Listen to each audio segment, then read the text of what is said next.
predicador, bueno, y por la prédica también, y por los que escuchan. Bueno. ¿Os habéis preguntado alguna vez por qué parece que Dios derrama su gracia sobre algunas personas de una forma especial y hay otras que parece que Dios no les mira o no nos mira de la misma manera? ¿Lo habéis pensado alguna vez? No me refiero a que uno tenga riquezas o yo qué sé, o algún tipo de don especial o que le toque la lotería o algo así, ¿no? Me refiero más bien a que parece que Dios a algunas personas les da una forma de ser, de llevar las cosas que le pasan, que pueden ser mejores o peores, pero uno las lleva de una manera y otros de otra. Y unos parece que vencen en esta vida y otros no tanto. Parece que la vida y las circunstancias les vencen a ellos. ¿Habéis pensado alguna vez, sí o no? ¿Sí? ¿Sí? Bueno, es cierto que Romanos 9:15, citando Éxodo 33:19, dice: «Tendré misericordia del que yo tenga misericordia, y me compadeceré del que yo me compadezca». De tal manera que, en principio, parece que para nosotros es un misterio comprender por qué Dios se compadece de unos y no de otros.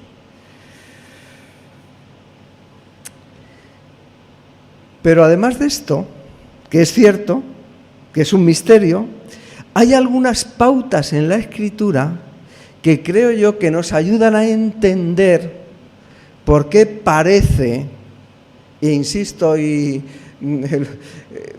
enfatizo la palabra parece, que a algunas personas Dios les trata mejor, les bendice más que a otras. Y esos aspectos son los que me gustaría ver en esta mañana. Hay dos teorías para explicar por qué Dios aparentemente favorece a unos y a otros no tanto. Una es que Dios es parcial, que Dios es arbitrario a la hora de regalar sus bendiciones. Y la otra teoría es que Dios no lo es, que no es ni parcial ni arbitrario. Yo os digo por la que me voy a decantar. Voy a quitar la primera, porque me parece que no es bíblica. Dios no es parcial y su favor está siempre disponible para todos.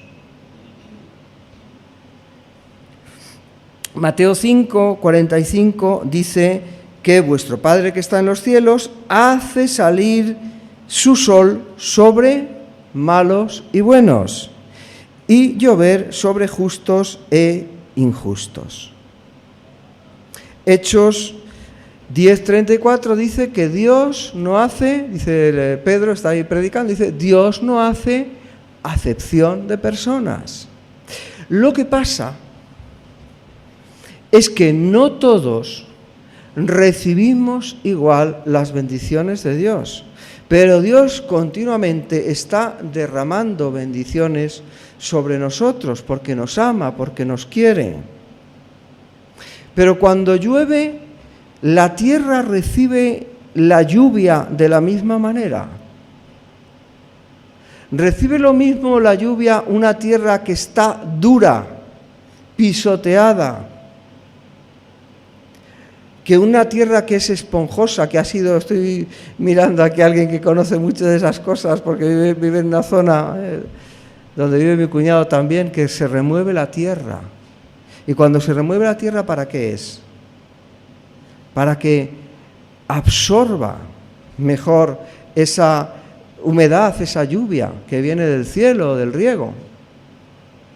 Pues lo mismo pasa con el ser humano y lo mismo pasa con nuestro corazón. Que si nuestro corazón es duro, esas bendiciones que vienen de Dios se nos pasan, no nos damos cuenta, no calan en nuestra vida. Pero si el corazón es esponjoso, esas bendiciones pueden entrar dentro y llenarnos. Pues bien, la humildad, y de esto va la prédica de esta mañana, la humildad es la esponja que permite absorber la gracia de Dios. ¿Por qué? Pues lo tenéis puesto aquí en Primera de Pedro 5:5. ¿Por qué? Porque Dios resiste a los soberbios, pero da su gracia a los humildes. Y este es un principio, esto es una pauta que Dios utiliza. Y que a lo largo de las Escrituras lo podemos ver continuamente. Que Dios resiste a los soberbios. La soberbia es un impedimento para recibir la gracia de Dios. El soberbio está tan cerrado sobre sí mismo, es tan pétreo, tan marmóreo, tan duro, que no se da cuenta, que no se puede dar cuenta de lo que Dios está haciendo o quiere hacer en su vida. Y tenemos montones de ejemplos a lo largo de la historia, de personas soberbias que creían que iban a construir ahí estoy pensando ahora en uno que quería hacer el Tercer Reich y que al final terminan como terminan. Pero la Biblia nos da también multitud de ejemplos. Os he cogido dos, pero hay muchísimos más. El rey de Tiro, que algunos analizando, pensando este rey de Tiro, piensan que puede ser incluso una referencia al mismísimo Satanás. O sea, que la soberbia está incluso antes de la creación del hombre. Impide y separa de la gracia de Dios. En Ezequiel 28, del 2 al 8, se nos habla de este rey de Tiro. Lo voy a leer. No es muy largo. Dice: Hijo del hombre, di al príncipe de Tiro, así ha dicho Jehová el Señor. Fijaos cómo era el rey de Tiro. Dile lo siguiente: por cuanto se enalteció tu corazón y dijiste, yo soy un Dios, en el trono de Dios estoy sentado en medio de los mares, siendo tú hombre y no Dios, y has puesto tu corazón como corazón de Dios. He aquí que tú eres más sabio que Daniel, no hay secreto que te sea oculto. O sea, era un rey sabio, pero fijaos la soberbia, que se cree que es tan grande como Dios. Con tu sabiduría y tu prudencia, o sea, era una persona sabia. Prudente significa ser sabio no en la teoría, sino para aplicar las cosas de la vida. O sea, hermoso, sabio, prudente, y has adquirido oro y plata en tus tesoros, y además rico. Con la grandeza de tu sabiduría en tus contrataciones has multiplicado tus riquezas, y a causa de tus riquezas, y este es el problema, se ha enaltecido tu corazón. Que cuando parece que algo nos sale bien, nos creemos con el derecho de que todo nos salga bien. Y nos creemos superiores a los demás porque nadie cocina como nosotros, o porque nadie es capaz de ver las cosas como nosotros. Y aquí se enalteció tanto su corazón que creía como esa película, ¿no? Como Dios. Yo haría las cosas mejor que Dios incluso, ¿no? Por tanto, dice el versículo 6, así ha dicho Jehová el Señor, por cuanto pusiste tu corazón como corazón de Dios, o sea, por cuanto te has creído que tú eres algo que no eres, obviamente, por lo tanto, aquí yo traigo sobre ti extranjeros, los fuertes de las naciones que desenvainarán sus espadas contra la hermosura de tu sabiduría y mancharán tu esplendor. Al sepulcro te harán descender y morirás con muerte de los que mueren en medio de los mares. Y si hay alguna muerte horrible, yo creo que tiene que ser esta, la del que muere ahogado en el mar. Y así quedó Tiro, así quedó la ciudad de Tiro. Aún hoy, lo que era la maravilla de la cultura y del mundo fenicio. Dios resiste a los soberbios, Dios resiste a los soberbios. El rey Saúl, yo creo que otro ejemplo magnífico de soberbia, Un hombre guapo, alto, hermoso. Cuando el pueblo de Israel quiere un rey, ¿a quién? Pues Saúl, que es el no va más. Pero Saúl, lo podemos leer en 1 Samuel capítulo 15, Saúl no obedeció a Dios. Bueno, ninguno lo hacemos del todo, ¿verdad? No hay justo ni siquiera uno. Pero ¿dónde está el problema? El caso concreto es que a Saúl se le había dicho que exterminase a una población y que no dejara nada del ganado, y Saúl no lo hace. Y para justificar su conducta y su desobediencia, cuando un profeta le dice, lo has hecho mal, lo que hace es justificarse. Y decir, bueno, es que no destruí todo porque quise guardar esto para ofrecer sacrificios. Ese es un corazón duro. Saúl desobedeció a Dios intentando justificar su desobediencia mediante actos tan religiosos como ofrecer sacrificios. Pero su orgullo llevó a su rechazo como rey por parte de Dios, porque Dios resiste a los soberbios. Por cuanto tú desechaste la palabra de Jehová, Él también te ha desechado para que no seas rey. Qué contraste, ¿verdad? Tan fuerte con el rey David. ¿Qué dice la Biblia sobre David? Que era un hombre conforme al corazón de Dios. Para que la Biblia diga algo tan grande acerca del ser humano, ¿cómo era esa persona? Pues era justamente lo contrario que David. Lo contrario. David también cometió errores, ¿verdad? ¿Sí o no? Sabemos la historia de David. Muchos errores. Era un hombre pecador, pero ¿dónde está la diferencia? Por ejemplo, uno de los mayores pecados fue cometer adulterio con Betsabé. Eso es terrible. Pero encima hacer que maten a su marido indica ser una persona bastante ruin. Entonces, ¿dónde está la diferencia con Saúl? Pues que cuando un profeta va a verle, cuando le ponen delante del espejo de su propio pecado, el rey David no se ensoberbeció, no se justificó, se humilló y reconoció su pecado. Y la Biblia dice, lo podemos leer en 2 Samuel capítulo 12, dice, entonces dijo Natán a David, porque le pone un ejemplo Natán, de alguien que tenía muchas ovejas y fue justamente a coger una que no era la suya. Dice, ¡ay, qué hombre más malo! Ese hombre merece un castigo tremendo. Y le dice el profeta Natán, pues tú eres ese hombre. Dice, entonces David dijo a Natán, pequé contra Jehová. Y Natán dijo a David, también Jehová te ha redimido de tu pecado, no morirás. Esta mañana cantamos, todos necesitan la gracia y un Dios que perdona. Y David recibe la gracia porque es capaz de confesar su pecado, porque tiene un corazón blando como la tierra, capaz de recibir, de permear la gracia de Dios.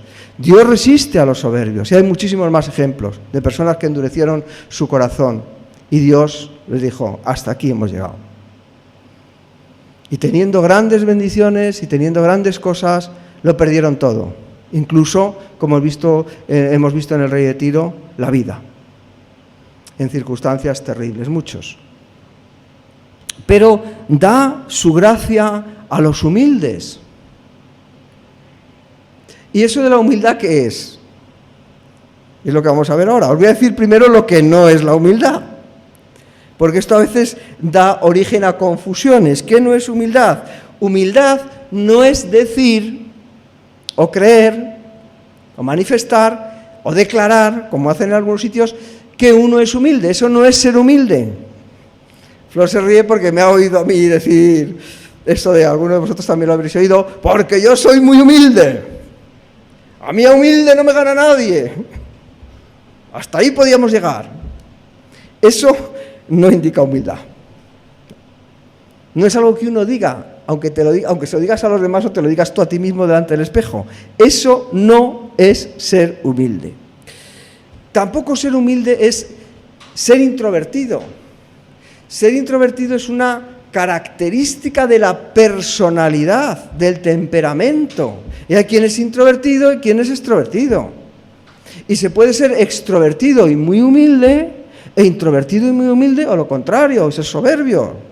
Alguien extrovertido puede ser además soberbio, lo cual llama la atención, pero se puede ser muy introvertido y por dentro ser una roca de soberbia y de envanecimiento personal tremendo. La tercera característica de lo que no es ser humilde, la tengo aquí en negrita porque creo que en la iglesia, en las iglesias, tenemos mucha tendencia a confundir la humildad con lo siguiente, la tontería. O sea, tercera cosa, humildad no es lo mismo que ser tonto, no es lo mismo. ¿Sabéis aquella iglesia que había un hermano que siempre estaba calladito, que era muy bueno, ¿no? Entonces, como siempre estaba calladito y era muy bueno, resulta que en la fiesta de la entrega de medallas de la iglesia, no sé si era en Navidad o cuando fuera, le dieron una medalla al hermano más humilde de la iglesia. Entonces le dieron la medalla de oro al más humilde. Entonces él se puso la medalla ahí y claro, todo contento de tener la medalla. Y estaba tan contento que no se la quitó nunca. ¿Por qué? Porque era tan humilde que como la medalla no se la había dado él, se la habían dado los hermanos de la iglesia, pues él no se sentía digno de llevar la medalla. Entonces, todos los domingos aparecía el hermanito que no hacía nada con la medalla puesta. ¿Sabéis cómo termina la historia, no? A ver, apuesta, ¿qué pasó? Pronósticos, ahora que estamos con el tiempo de las Olimpiadas, ¿qué pasó? Pues que le quitaron la medalla, todos los días con la medalla puesta. ¿Qué se ha creído no? No es que fuera humilde, es que era bobo. Se puede ser bobo y humilde, ¿no? Pero en este caso, yo no sé. No es lo mismo. Ser buenecito, no es lo mismo. Ser humilde no es ni decir que se es humilde, ni ser introvertido, ni ser tonto, o bobo casi, ¿no? Ni tener baja autoestima. Tener baja autoestima no es lo mismo que ser humilde.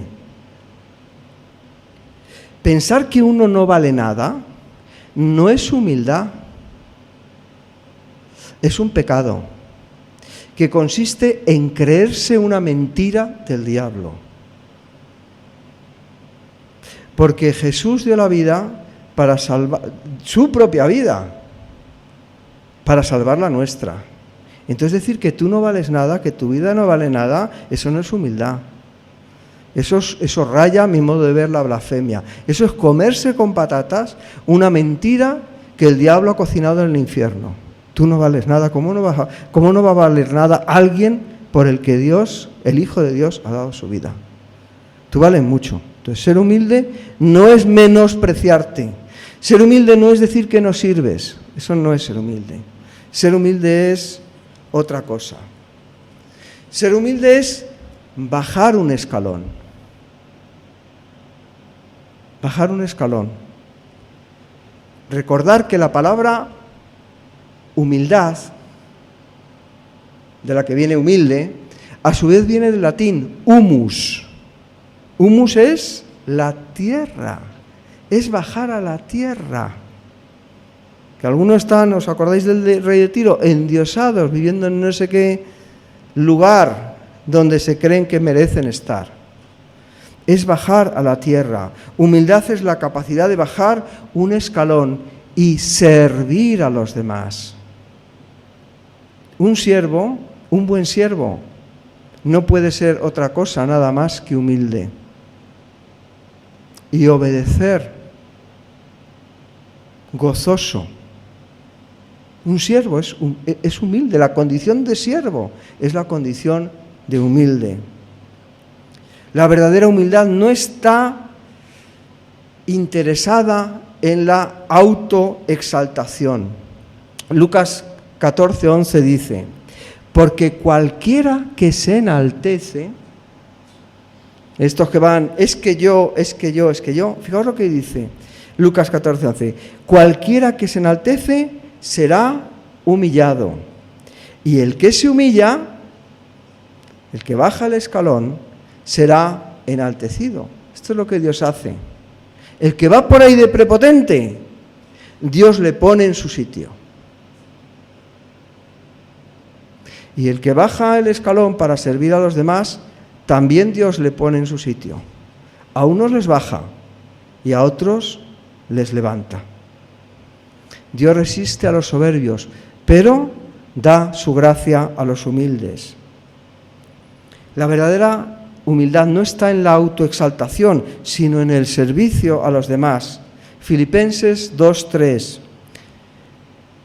He recortado muchísimos versículos, pero me perdonáis que lo haga así porque desde que empecé a darle vueltas a este tema es que iban saliendo, aún le decía esta mañana a Flor, es que según pienso me vienen más y más y más cosas.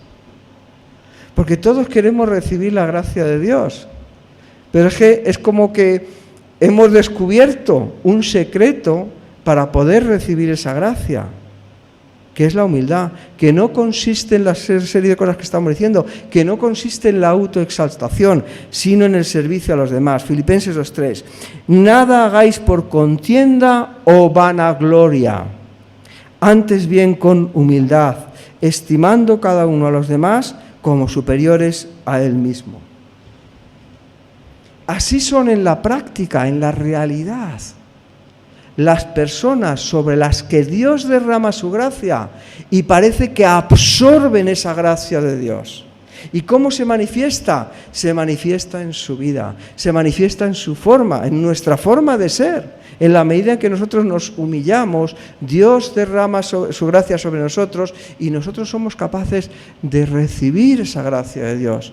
Y esa gracia de Dios nos va conformando y haciéndonos cada día más parecidos, más semejantes a su imagen. Y me gustaría daros un ejemplo de algo que yo he visto en mi vida. No está en la Biblia, pero es cuando yo he visto esto. Y lo he visto en muchas personas, algunas de las cuales estáis aquí. No voy a decir vuestros nombres, pero me voy a centrar en una en concreto. Una persona por la que, al verla, siento una gran admiración. Y es alguien, lo característico de esta persona es que dejó su carrera profesional para servir a los demás. Es decir, podía haber llegado muchísimo más alto en su vida profesional, pero sus valores no estaban ahí, sus valores estaban en servir a los demás. Y yo a esta persona no la admiro por su talento, no la admiro por lo bien que haga las cosas. Pues se puede ser un gran escritor, tener una bella voz, cantar muy bien, tocar muy bien el violín, se puede ser un gran predicador. Y eso está bien, eso a mí me gusta oír un buen concierto de violín o una gran predicación o leer un buen libro. Pero eso se pasa, La capacidad de escribir, de hablar, de cantar, todo eso desaparece. Pero la gracia de Dios, que se derrama en nuestra vida, esa gracia impregna nuestro ser y nos transforma y nos hace ser como Él es. Claro, nunca somos perfectos, pero llegará un día en que esa gracia, un día todos los que estamos aquí, un día esa gracia nos transformará del todo y seremos justamente imagen de cómo es Jesús. Pero hoy, estando aquí, esa obra que muchas veces citamos, esto de Filipenses, el que comenzó la buena obra en nosotros, la va a completar hasta el día de Jesucristo. Esa transformación ya está en marcha y se manifiesta en los corazones que son sensibles. No en los corazones de piedra, en los corazones soberbios, porque Dios resiste a los soberbios, pero da su gracia a los humildes. Sí, seguro que alguno lo está pensando. El mejor ejemplo es Jesús de Nazaret. Jesús, siendo Dios, se humilló para servir a la humanidad, incluso hasta la muerte en la cruz. Esta humildad, este descender el escalón, no significa dejar el don que tienes, no significa dejar tu estatus, tu condición, tu forma de ser. Significa descender el escalón para servir a los demás. Esta humildad es la humildad que Dios honra y sobre la que derrama su gracia. Por eso Filipenses 2, 5 al 11 nos dice lo siguiente, que lo voy a leer enterito. Haya pues en vosotros ese mismo sentir que hubo también en Cristo Jesús. ¿Qué sentir? El cual, siendo en forma de Dios, no estimó el ser igual a Dios, que lo era, como cosa a la que aferrarse, sino que se despojó a sí mismo, tomando forma de siervo, hecho semejante a los hombres, y estando en la condición de hombre, se humilló a sí mismo, haciéndose obediente hasta la muerte y muerte de cruz. Versículo 9. Por lo cual Dios también lo exaltó hasta lo sumo, porque el que se humilla será exaltado, y el que se exalta será humillado. Por lo cual Dios también le exaltó hasta lo sumo y le dio un nombre que es sobre todo nombre. Dicen por ahí que cuanto más alta es la subida, ¿verdad?, más grande es la caída, más dura es la caída. Hemos visto algún ejemplo bíblico y hay ejemplos también en la historia. Pero también es lo contrario, también es a la inversa. Cuanto más es uno capaz de bajar el escalón, más grande también es la exaltación, más grande también es la gracia que Dios concede. ¿Qué mayor humillación que la de ser Dios, ser en forma de Dios, humillarse y tomar la forma de siervo y morir en una cruz? Por eso dice que Dios también lo exaltó hasta lo sumo y le dio un nombre que es sobre todo nombre, para que en el nombre de Jesús se doble toda rodilla de los que están en los cielos y en la tierra y debajo de la tierra, y toda lengua confiese que Jesucristo es el Señor, para la gloria de Dios Padre. Conclusión: Dios resiste a los soberbios y da su gracia a los humildes. La humildad es la esponja que nos permite absorber la gracia de Dios. Y quisiera hacer un llamado de atención para que no nos quedemos igual. Quisiera haceros una invitación a examinar, a que examines tu corazón, y yo el mío. Yo lo he hecho muchas veces y lo estoy haciendo también, justo antes de hacer esta exposición y mientras la estoy haciendo. Pero te invito, te desafío y te reto a que lo hagas. Examina tu corazón y pide a Dios que te dé un espíritu de verdadera humildad, porque no es lo mismo ser humilde que ser verdaderamente humilde. Ser humilde como Jesús era humilde. Y una cita final. Santiago 4:10. Humillaos delante, casi que es un consejo, humillaos delante del Señor, Santiago 4:10, y Él os exaltará.